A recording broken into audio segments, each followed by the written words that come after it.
Social মিডিয়ায় যখন সবাই কেক আর পুডিং নিয়ে ব্যস্ত, ভাবলাম আমি একটা পুডিং বানিয়ে ফেলি। তাই বানিয়ে ফেললাম ভাইরাল পুডিং।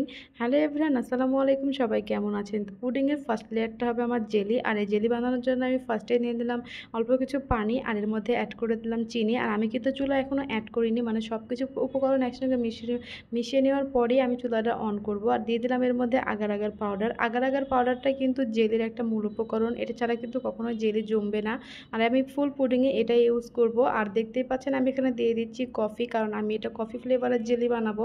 বলতে পারেন পুডিংটাও কফি ফ্লেভারেরই হবে। আর আমি নিয়েছি এখানে 3 প্যাকেট, আপনারা চাইলে কম বা বেশিও নিতে পারেন।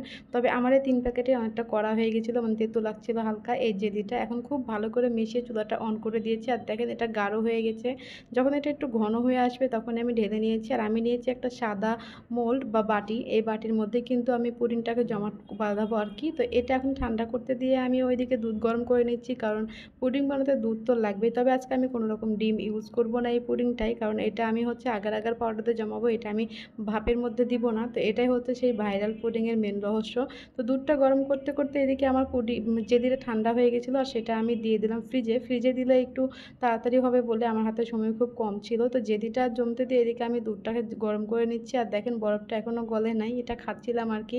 তো এদিকে আপনাদের ভাইয়া ভিডিও করে নিয়েছে। আর দুধ গরম করার পর এটাকে আমি ঠান্ডা করে নিয়েছি, মানে একেবারে রুম টেম্পারেচার। আর দেখেন আমার চুলাটা কিন্তু এখন বন্ধ। যখন আমি আগার আগার পাউডারগুলো মিক্স করব তখন কিন্তু চুলাটা আমার অফ রাখতে হবে। আর দেখেন দুধের মধ্যে দিলাম চিনি আর আগার আগার পাউডার, এটাকেও খুব সুন্দর করে ঘন করে নেব। এটা হবে আমার পুডিংয়ের সেকেন্ড লেয়ার। আর এখন আমি জেলিটা আনতে যাচ্ছি। দেখেন জেলিটা একেবারে জমে গেছে, সুন্দরভাবে সেট হয়ে গেছে। এই জেলিটাকে এখন আমি টুকরো টুকরো কেটে নিব, মানে টুটি ফুটি যেমন হয় আর কি সেরকমভাবে কেটে নিব।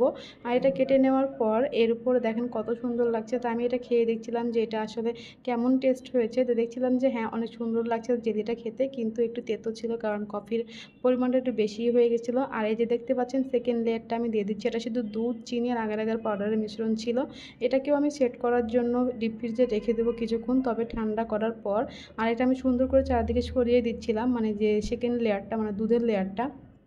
এরপর আমি থার্ড লেয়ার বানাবো। আর থার্ড লেয়ারের জন্য আমি দুধের মধ্যে দিয়ে দিলাম চিনি, আর এর মধ্যে দিয়ে দেবো কফি ফ্লেভার। আর কফি ফ্লেভার দেওয়ার পরে এখানে আগার আগার পাউডারও অ্যাড করে দিয়েছি। আর এখন এটাকেও খুব সুন্দরভাবে নাড়তে হবে, এবং ঘন হয়ে আসলে এটা দিয়ে দিব আমি সেই বাটির মধ্যে। আমার কিন্তু দুধের সেকেন্ড লেয়ারটাও কিন্তু জমাট বেঁধে গেছিলো, আর এটা দিয়ে দিলাম একবারে লাস্ট লেয়ার যেটা ছিল, মানে থার্ড লেয়ার। তো এখন আমার পুডিংটা সম্পূর্ণই রেডি, শুধু এটা এখন সেট হওয়া বাকি। এই জন্য আমি আবারও এটাকে ফ্রিজে রেখে দেবো। তবে এই কাজটা ধৈর্য সহকারে করতে হবে, বারবার ফ্রিজে রাখতে হবে। আর 20 মিনিট পর দেখেন আমার পুডিংটা একেবারে রেডি হয়ে গেছে। এখন এটার রেজাল্ট আপনাদের দেখানোর পালা। আর এটা ঢালতে যেয়ে আমি একটা অকর্মার মতো কাজ করে ফেলেছি, এত জোরে বাড়ি দিয়েছি যে এর যে জেলিটা ছিল ওগুলো একটু ছিটকে গেছিলো। তারপরও অনেক সুন্দর হয়েছে দেখতে, দেখেন কি দারুণ লাগছিল, দেখেই লোভ লাগছিল, এত সুন্দর হয়েছে। আর খেতেও কিন্তু দারুণ মজা হয়েছিল।